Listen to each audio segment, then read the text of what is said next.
What's going on, everyone? I'm just a typical, average American here today to react and learn about David Attenborough's best moments. Now, I feel like this might be a little blasphemous to say, but I'm just gonna go ahead and say it. I don't really know all that much about David Attenborough, and I feel like to most Americans, he's just that guy who narrates nature documentaries. I'm sorry. I feel like in Britain, he's so much more than that. Like, he's beloved. But to me, I was pulling up this biography on David Attenborough to learn about him, and I've never even seen his face before. Like, I didn't even recognize this man. But like a lot of Americans, I recognize his name as this famous voice, this famous narrator of nature stuff. But I feel like there's gotta be so much more to him than that, because he's like a British national treasure, right? I'm pretty sure. So before I start looking at his best moments, I'm just gonna learn a little bit about him. David Attenborough, British broadcaster and biologist, senior manager at the BBC, Sir David, excuse me, oh my gosh, he's knighted. Sir David Frederick Attenborough, oh my gosh, is a British broadcaster, biologist, natural historian, and author, best known for writing and presenting with the BBC Natural History Unit. So he's done a lot of stuff, and I know people love him. Gosh, he's 97. What an accomplishment that is, all on its own. God willing, we all live to 97 and accomplish all the things he's accomplished. Okay, so I'm starting to understand the hype a bit about David Attenborough. So I have this video here I wanted to watch about the top 10 David Attenborough moments, which I think are going to be really entertaining and also give me a little insight into who he is and his career and all these amazing moments and why he's loved so much. So I'm excited for this. Let's take a look. Number 10, The Capercaillie, The Life of Birds. Oh. This documentary series studied the evolution of birds, plus their shared and singular habits, casting new light on hundreds of species. During the course of its filming, Oh my gosh, if this is a whole documentary on birds, man, I feel like David Attenborough must have done so many nature projects I don't know about. I think I know of him from, like, Planet Earth or something, if that's a documentary. Like, that's how famous he is. I haven't seen any of this stuff, and yet I know he narrates these huge nature documentaries, right? Okay, this one was on birds, okay. Filming, Sir David covered over 250,000 miles, visiting more than 40 countries, yet arguably its best and most memorable moments came close to home, in the Highlands of Scotland. Wow. The best, in the end, is claimed by the most powerful male, who will defend it against any intruder. Wait, is that him? Wait, he's not just the narrator. He has a great voice, but he's there in person. He's like stomping around the wild forests of Scotland with birds. I didn't know he was like in the documentaries. I thought he was the voice. Is he actually out there doing it? As Attenborough enters the territory of the world's largest species of grouse, the There he is! Capercaillie, he comes face to face with a bird that mistakes him for a love rival. And he's getting into bizarre, funny situations. Oh my gosh, I love him even more. Why? I didn't know he actually... Man, I should have known. In his biography, he's like a naturalist. So he actually gets out there physically and narrates and interacts with the nature while teaching you. Oh, that is so much better than I thought. Okay. And now he has a bird who wants to mate with him.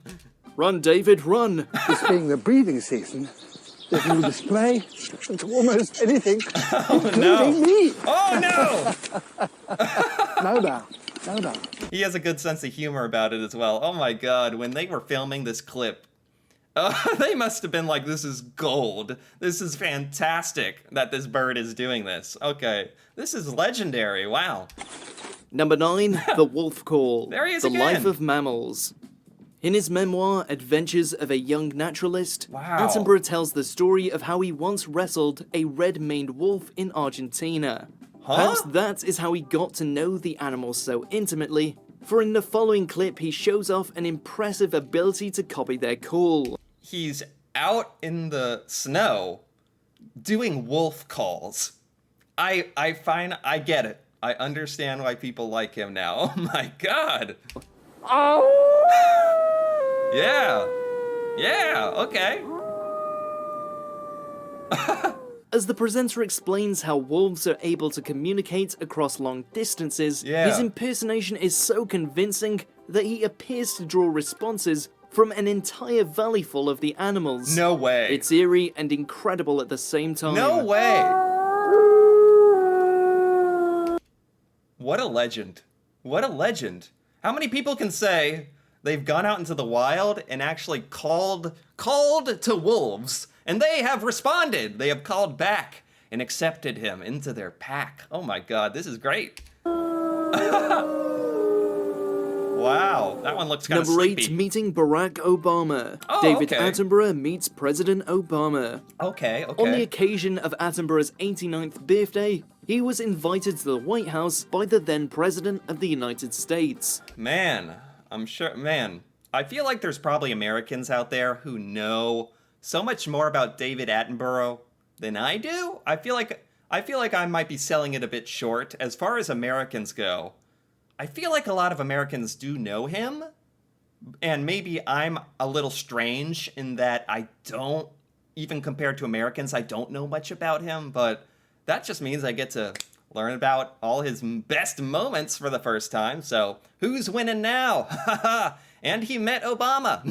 Sir David Attenborough, thank you so much for being here. As I was telling you in our walk over, I have been a huge admirer of your work for a very long time. Yeah. Obama wanted advice about the most critical issues threatening the Earth in the 21st century, and after half a century as a leading naturalist, no one is better placed to give it than Attenborough.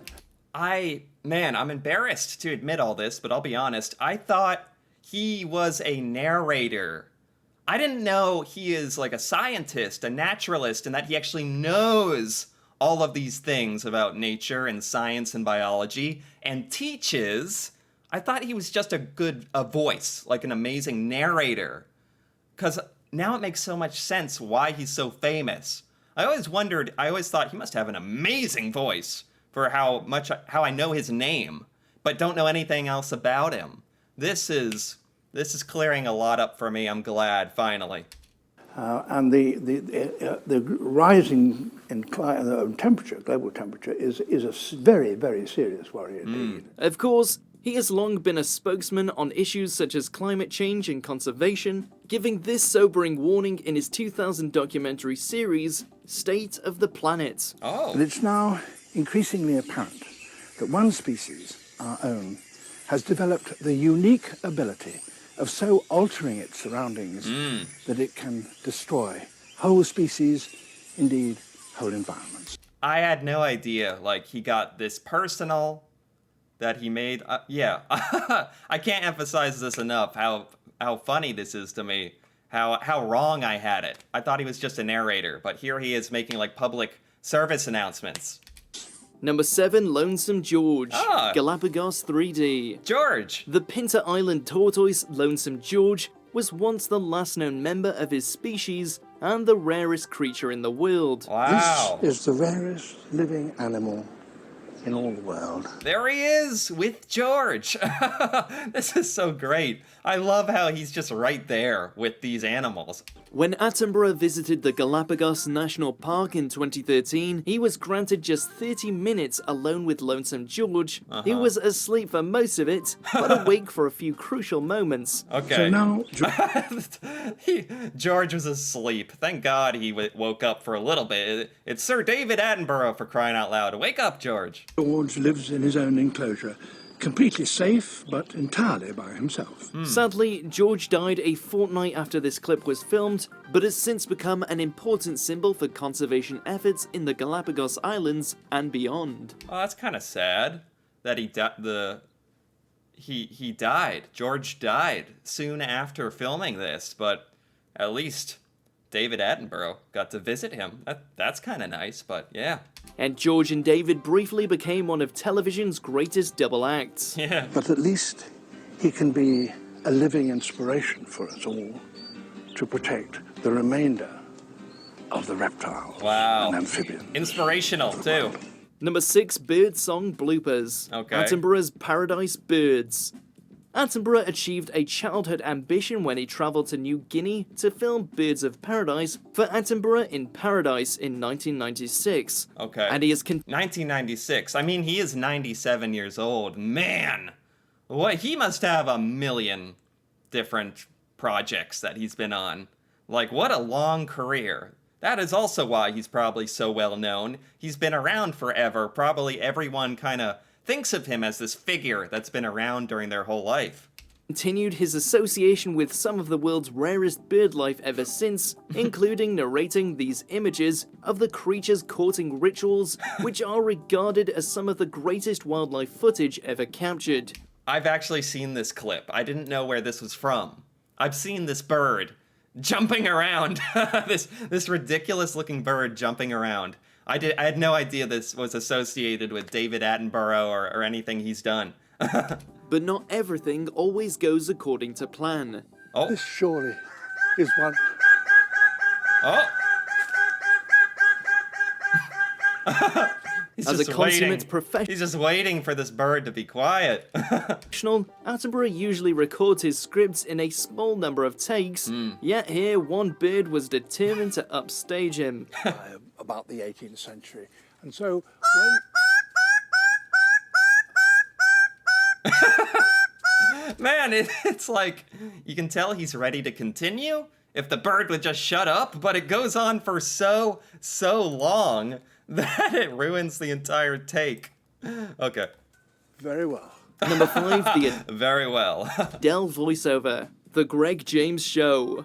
Look as the world's most famous pop star zooms down a dirt track in an old Mini. During his distinguished career, Wait. Sir David has provided plenty of hilarious voiceovers on subjects ranging from nightclubs to Olympic curling.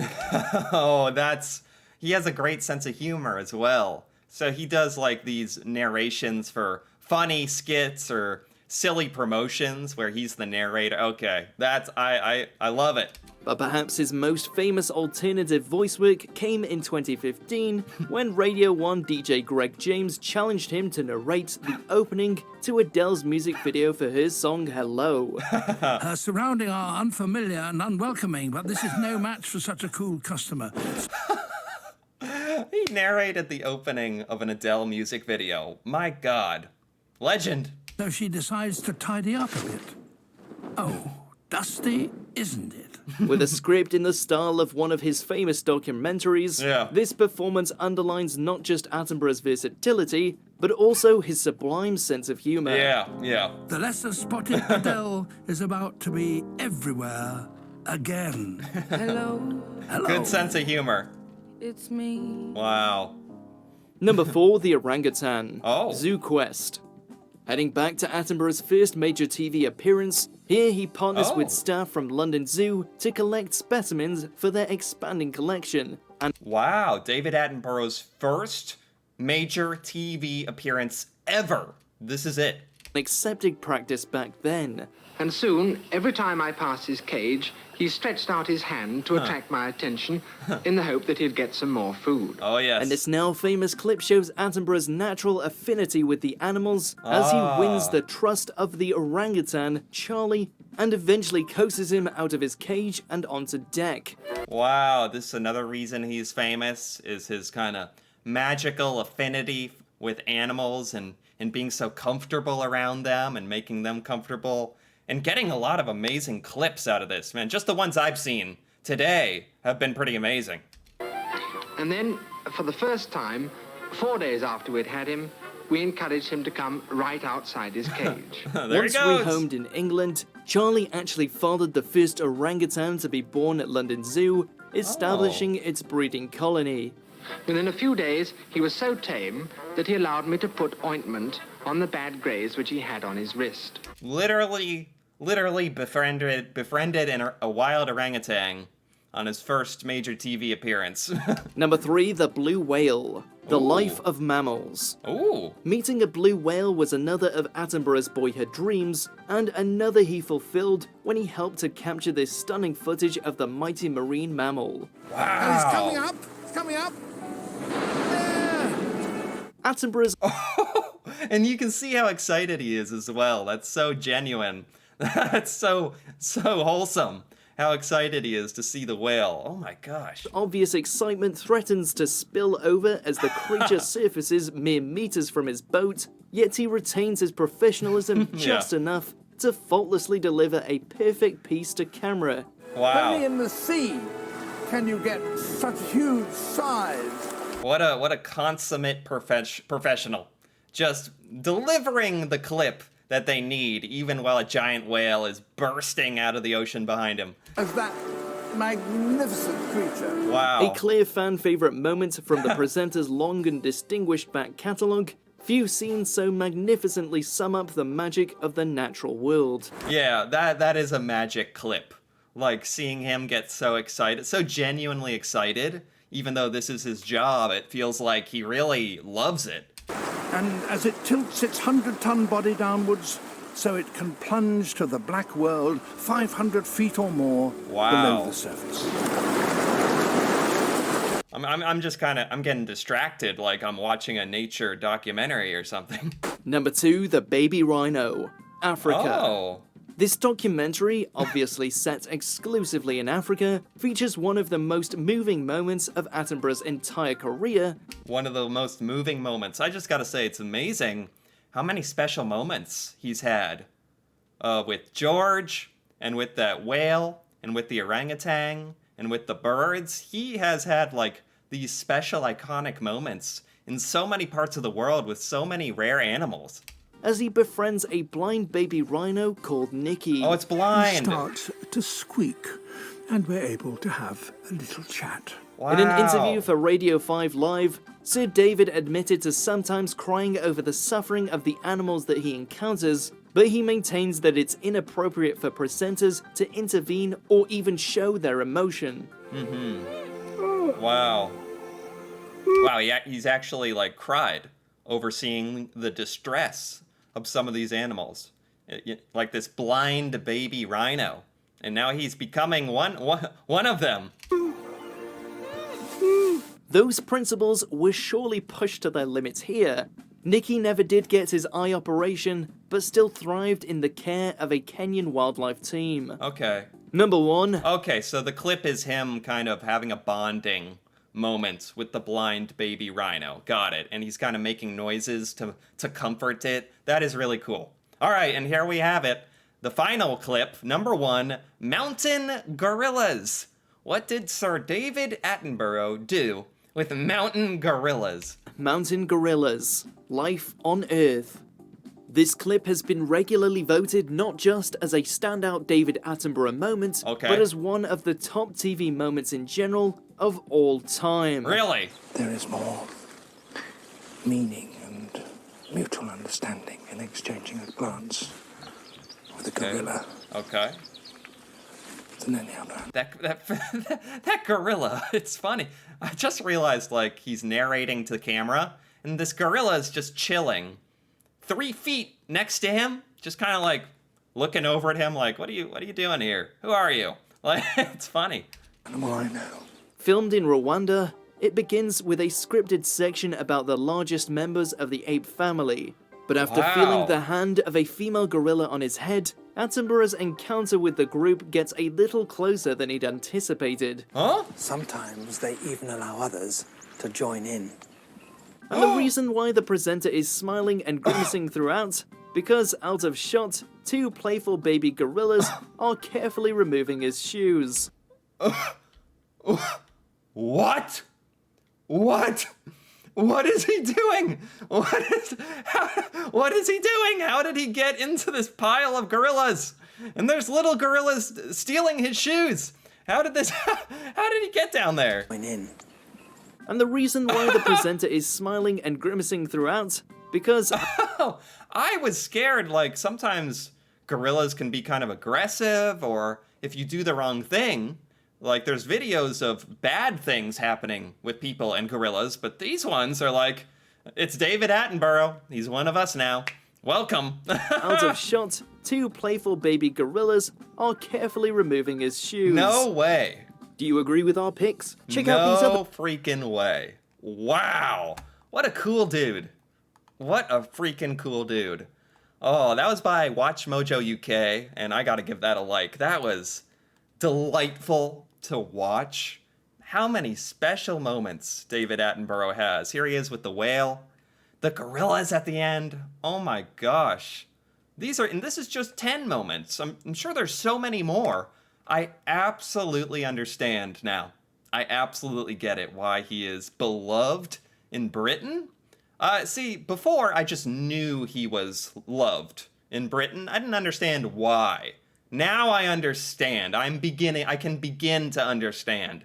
But I'm so happy that I got to dedicate this time to learning about David Attenborough. Sir David Attenborough, excuse me. And I just enjoyed this so much. Anyway, if you enjoyed this as well, feel free to give this video a like or leave a comment.